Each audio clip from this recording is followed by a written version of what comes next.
Welcome back to কথা education. আজকে আমি তোমাদেরকে অষ্টম শ্রেণীর অঙ্কের সময় ও কার্যের অঙ্ক করিয়ে দেব। সময় ও কার্যের বেশ কিছু অঙ্ক আমরা আগে করে নিয়েছিলাম এবং এই সময় কার্যের অঙ্ক করার কিছু নিয়মও আমরা আগে শিখে নিয়েছিলাম। তাহলে দেরি না করে আজকে আমরা তার পরের অংশ থেকে শুরু করি। আজকে আমরা 17-র 1 থেকে শুরু করব। এর আগের অংশ আগে করিয়ে দিয়েছিলাম। দেখো 17-র 1-এর অঙ্কটা কি বলেছে। আমাদের অমরদের কারখানায় 3 দিনে 216টি যন্ত্রাংশ তৈরি হয়। 7 দিনে ওই কারখানায় কতগুলি যন্ত্রাংশ তৈরি হবে হিসেব করি। তাহলে আমাদেরকে লিখে নিতে হবে কি কি বলেছে। দেখো 3 দিনে হচ্ছে 216টি যন্ত্রাংশ, তাহলে 7 দিনে কতগুলি যন্ত্রাংশ তৈরি হবে। 3 দিনে যদি 216টি তৈরি হয় তাহলে 7 দিনে নিশ্চয়ই তার থেকে অনেক বেশি যন্ত্রাংশ তৈরি করা যাবে। তাহলে এখানে সময় আর যন্ত্রাংশের মধ্যে সরল সম্পর্ক। এর আগের ভিডিওতে বলে দিয়েছিলাম সরল সম্পর্ক আর ব্যস্ত সম্পর্ক কখন হয়। সরল সম্পর্ক যখন একটা বাড়লে আরেকটা বাড়ে কিংবা একটা কমলে আরেকটাও কমে, তখন সেটা হয়ে যায় সরল সম্পর্ক। আর ব্যস্ত সম্পর্ক কী হয়, যখন বিপরীত হয়, মানে একটা বাড়লে একটা কমে আর একটা কমলে আরেকটা বাড়ে, তাহলে সেটা ব্যস্ত সম্পর্ক হয়। এখানে আমরা দেখতে পাচ্ছি যদি আমরা 7 দিন সময় পাই তাহলে নিশ্চয়ই যন্ত্রাংশ আরও বেশি করে তৈরি হবে। আচ্ছা, সময়টা হবে দিনে আর যন্ত্রাংশ এখানে টি, তাহলে আরও বেশি যন্ত্রাংশ তৈরি হবে। তাহলে এখানে সময়ের সঙ্গে যন্ত্রাংশ তৈরির কি সম্পর্ক হবে? সরল সম্পর্ক হবে।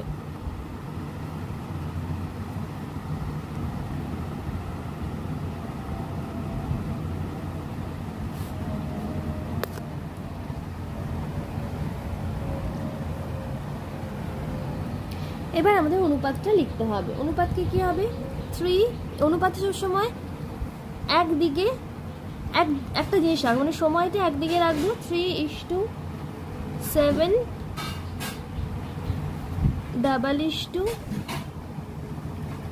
216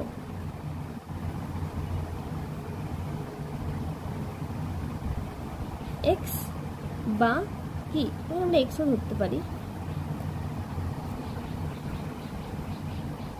এবার আমাদেরকে কাটাকুটিটা করে ফেলতে হবে।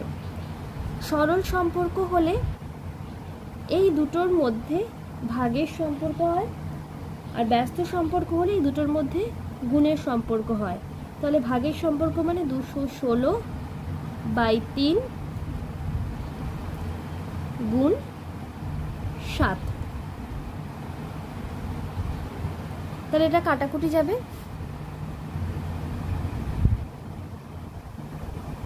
3 7 21, 3 2 6, তাহলে গুণ করা যাক। 7 তাহলে বেরোলো কি 72 গুণ 7 সমান 7 2 14, 4 হাতে 1, 7 7 49 আর 1 50। তাহলে আমরা কি পেলাম? আমরা 7 দিনে 504টি যন্ত্রাংশ তৈরি করতে পারবো। বুঝতে পেরেছো তোমরা অঙ্কটা? যদি বুঝতে না পারো, কোথাও অসুবিধা থাকে আমাকে কমেন্টে জানিও, আমি আরও একবার ক্লিয়ার করে দেবো। এরপর আমরা চলে আসি পরের অঙ্কে, 2 নম্বর অঙ্কে। দেখো 2 নম্বর অঙ্ক কি বলেছে। আটপুরের একটি তাঁত কারখানায় 12টি তাঁত প্রতি মাসে 380টি শাড়ি বুনতে পারে। পুজোর মরশুমে বেশি কাজ করার জন্য নতুন 3টি তাঁত বসানো হয়েছে। এখন মাসে কতগুলো শাড়ি বোনা যাবে সমানুপাত তৈরি করে হিসেব করি এবং সম্পর্ক লিখি। তাহলে দেখা যাক অঙ্কটা কি করে করা যায়। দেখো কি বলেছে এখানে, তাঁত কারখানায় 12টি তাঁত প্রতি মাসে মানে এক মাসে কতগুলি 380টি করে বুনতে পারে। তাহলে এবার বলা হচ্ছে 3টে 1 মাস, এখানটা মাসে হবে, সময়টা মাস। 1 মাসে 12টি তাঁত 380টি বুনতে পারে। এবার এই 1 মাসেই সময়ের কোনো পরিবর্তন হচ্ছে না। এই 1 মাসেই যদি 3খানা তাঁত বাড়িয়ে দেওয়া হয়, 3খানা তাঁত বাড়িয়ে দেওয়া হয় মানে এখানে লিখবো আমরা 12 + 3 সমান 15টি। 15টি কতগুলি বুনতে পারবে, এখানে আমরা এক্সও লিখতে পারি, কোনো অসুবিধে নেই। এবার তাহলে দেখো এখানে সময়টা তো এক, তাই সময়টাকে আমাদের দেখার কোনো প্রয়োজনই নেই। এই সময়টা যদি আমরা নাও লিখি তাতেও কিন্তু কোনো অসুবিধা হবে না। আমাদেরকে দেখতে হবে কি তাঁত আর শাড়ি, সময়টা এখানে সমান। 12টি তাঁত 380টি শাড়ি বুনতে পারবে। তাহলে যদি 15টি তাঁত কটি শাড়ি বুনতে পারবে? নিশ্চয়ই 15টি তাঁত যখন করে দেবো সেটা বেশি শাড়ি বুনতে পারবে। তাহলে তাঁতের সংখ্যা বাড়িয়ে দিলে আমার শাড়ির সংখ্যাও বেড়ে যাবে। তাহলে একটা বাড়ালে যখন আরেকটা বাড়ে সেটা কি সম্পর্ক হয়ে যায়? সরল সম্পর্ক হয়ে যায়। তাহলে এখানটা লিখতে পারি আমরা তাঁতের সংখ্যা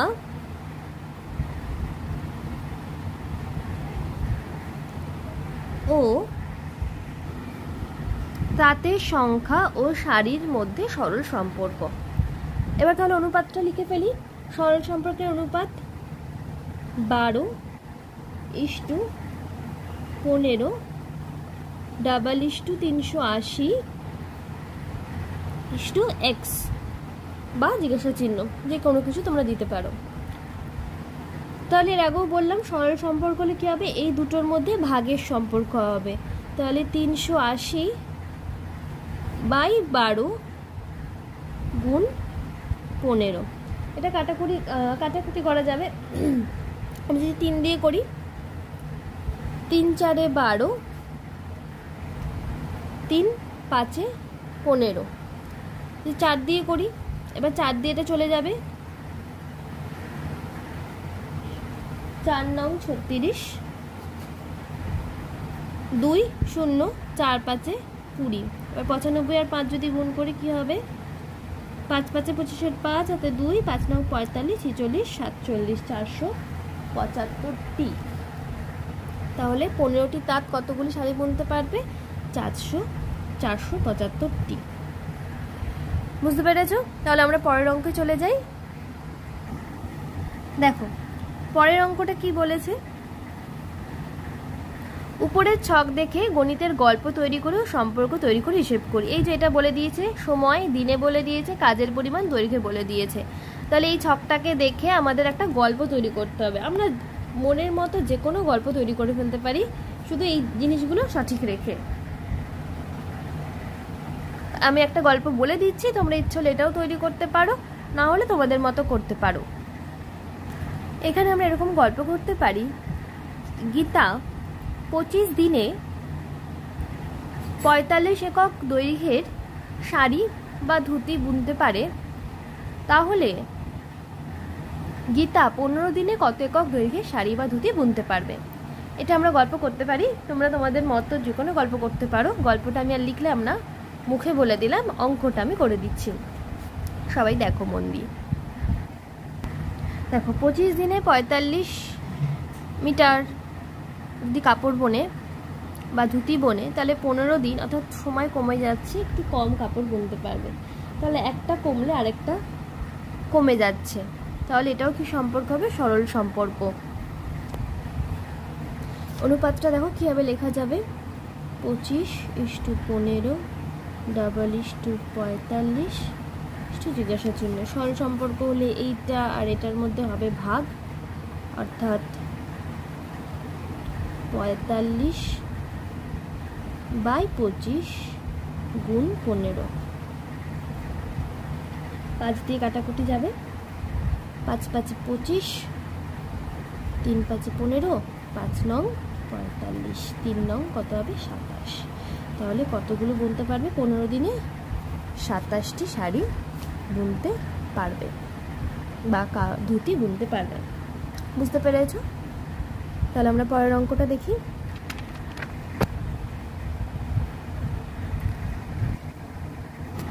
দেখো 4টা কি বলেছে, 1200 মিটার লম্বা একটি সেচের খাল কাটা শুরু হওয়ার 15 দিন পর দেখা গেল খালটির 3/4 অংশ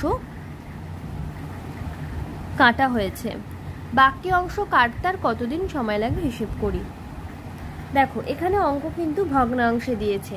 এবার যখন আমরা ভগ্নাংশে কোনো অঙ্ক করব, তখন আমরা সম্পূর্ণ অংশকে 1 ধরে নেব। সম্পূর্ণ অংশকে আমরা 1 ধরে করব। তাহলে দেখা যাক কীভাবে করা যায় অঙ্কটা। দেখো আমাদেরকে প্রথমে বের করে নিতে হবে, এখানে 1200 মিটার হচ্ছে আমাদের টোটালটা সেচের খালের টোটালটা সম্পূর্ণটা এখানে বলে দিয়েছে 1200 মিটার। তাহলে 1200 মিটার যদি সম্পূর্ণ হয় তাহলে এর 3/4 অংশ কাটা হয়েছে, মানে 3/4 অংশ কাজ হয়েছে, বাকিটা পড়ে রয়েছে। তাহলে এখানে 3/4 অংশ মানে কত, 1200 মিটারে 3/4 অংশ কত সেটা আগে আমাদের বের করে নিতে হবে। তাহলে লেখা যাক 1200 মিটারের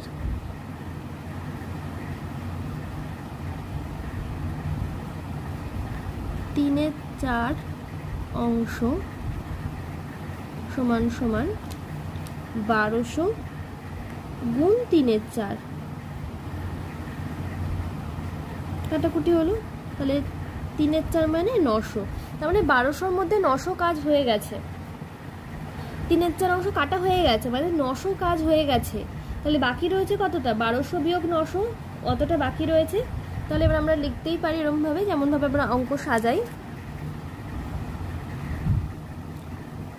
কাজের পরিমাণ সময় দিন, সময়টা দিনে রয়েছে, কাজের পরিমাণ মিটারে রয়েছে। তাহলে 900 অংশ কাজ হয়ে গেছে, 3/4 মানে 900 অংশ কাজ হয়ে গেছে। কত দিনে করেছে 900 অংশ, 15 দিনে করেছে। 900 মিটার আর কি কাজ হয়ে গেছে, 15 দিনে হয়েছে। বাকি রয়েছে কতটা, 1200 বিয়োগ 900 মানে কত, 300 বাকি রয়েছে। কত দিনে 300 কাজ করতে পারবে। তাহলে দেখো 900 মিটার করতে 15 দিন লেগেছে, তাহলে 300 মিটার অর্থাৎ অল্প কাজ রয়েছে, 300 মিটার করতে নিশ্চয়ই কম দিন সময় লাগবে। তাহলে এটা একটা কমলে আরেকটা কমবে, এটাও তাহলে কি সম্পর্ক হবে, সরল সম্পর্ক হবে।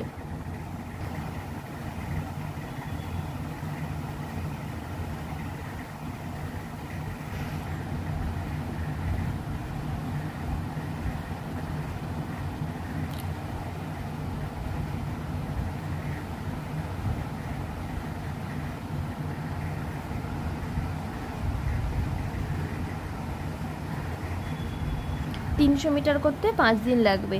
এখানে কাটাকুটিটা হয়তো ভিডিওটা একটু কেটে গেছিলো, আরেকবার বলে দিচ্ছি আমি।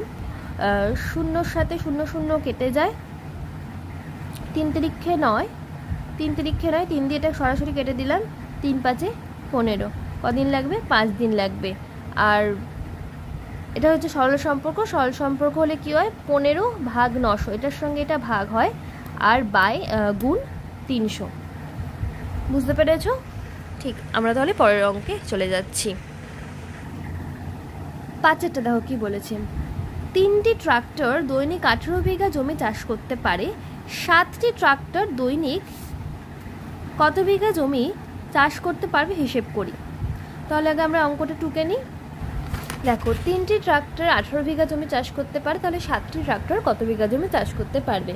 এখানে যখন আমরা ট্রাক্টর বাড়িয়ে দেব তাহলে জমির যে চাষের পরিমাণ সেটাও বেড়ে যাবে, কাজ আরও বেশি হবে। তাহলে একটা বাড়ালে যখন আরেকটা বাড়ছে, কি সম্পর্ক হয়, সেটা হয়ে যায় সরল সম্পর্ক। তাহলে আমরা কি লিখব, ট্রাক্টরের সংখ্যা ও কাজের পরিমাণের মধ্যে সরল সম্পর্ক। অনুপাতটা তাহলে কীরকম হবে, 3:7, 3:7, 18:x বা জিজ্ঞাসা চিহ্ন। লিখি 3:7, 18 জিজ্ঞাসা চিহ্ন। তাহলে এটা কি লিখবো, সরল সম্পর্ক, অর্থাৎ 18/3 গুণ 7। এটা কি হবে, কাটাকুটি যদি আমরা করি, 3 6 18, 6 7 42 বিঘা। তাহলে 7টি ট্রাক্টর কত বিঘা জমি চাষ করতে পারবে, বা 7টি ট্রাক্টর চাষ করতে পারবে, তাহলে 42 বিঘা জমি। বুঝতে পেরেছো? এই ভিডিওতে এই 5টা অঙ্কই রইল। নেক্সট ভিডিওতে আমরা বাকি 5টা অঙ্ক সলভ করে ফেলবো। তাহলে অঙ্কগুলো ভালো করে প্র্যাকটিস করো, আর কোথাও অসুবিধা হলে আমাকে কমেন্টে জানিও। টাটা, সবাই মন দিয়ে পড়াশোনা করো, আর সুস্থ থেকো, ভালো থেকো।